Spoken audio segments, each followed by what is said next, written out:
কিন্তু আছে খালি সুখ। এত ভালোবাসতেন মা আয়েশাকে। মা আয়েশা গ্লাসের যেই জায়গা দিয়ে পানি খেতেন, বিশ্বনবী ওই জায়গায় মুখ লাগিয়ে পানি খেত। মা আয়েশা গোশতকে হাড্ডি ফেলে দিলে বিশ্বনবী ওই হাড্ডিটা নিয়ে চষতে শুরু করে দিত। এক বালতি থেকে পানি নিয়ে দুইজনে গোসল করত। আবার বিশ্বনবীর সাথে সাথে মাঝে মাঝে বায়না ধরতো, মাঝে মাঝে রাগও করতো।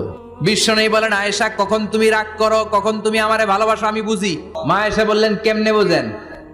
বিশ্বনবী বললেন, যখন তুমি রাগ করো তখন নামাজের পরে দোয়ার মধ্যে বলো, ও ইব্রাহিম আলাইহিস সালামের আল্লাহ, আপনি আমার উপর দয়া করেন।